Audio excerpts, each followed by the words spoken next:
Présentez-vous. Voilà, je m'appelle Moustapha Ndiaye, responsable de CODEC, par ailleurs directeur de l'école Tcherno Abdoulaye Bouroudi Diallo.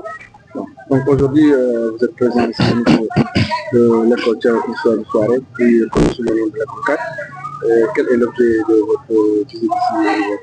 Voilà, aujourd'hui c'était un moment, un lieu de rassembler tous les collègues enseignants qui appartiennent à la cellule Est pour faire une programmation annuelle des activités, qu'on puisse les dérouler dans l'année.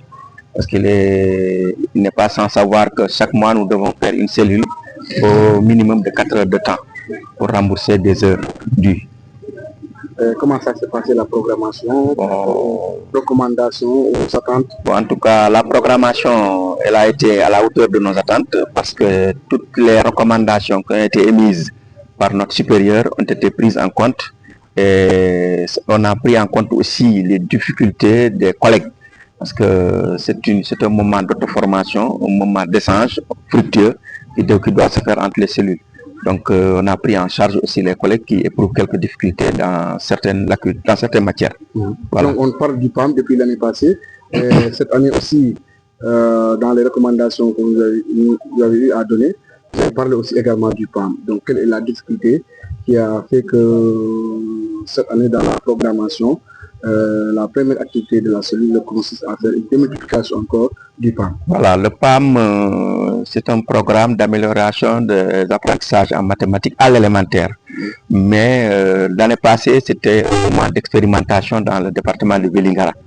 Bon, c'est vrai que les gens ont fait une formation, mais la formation n'était pas générale, elle était sectorielle. Dans chaque école, on a choisi quelques éléments pour qu'ils puissent démultiplier. Donc le directeur est un adjoint.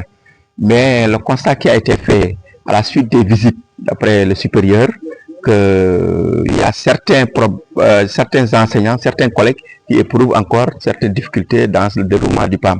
Donc il a suggéré que les gens commencent par une mise à niveau de la compréhension du PAM.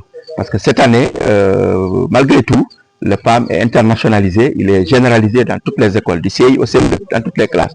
Donc tout enseignant officiant dans une classe doit se soumettre à cette activité-là, parce qu'elle est obligatoire. Il a même dit qu'elle est obligatoire, donc tout enseignant doit le faire. Nous avions reçu des manuels, mais les manuels aussi étant insuffisants pour les enfants, parce qu'un manuel pour 3 enfants, c'était insuffisant. Bon, malgré tout, on se débrouille avec les moyens du bord. Mais nous, les enseignants, on doit avoir quand même une même compréhension du PAM, pas une compréhension d'une école à une autre. Voilà, c'était ça notre credo. Voilà. Merci beaucoup, M. Diaby. Voilà, merci.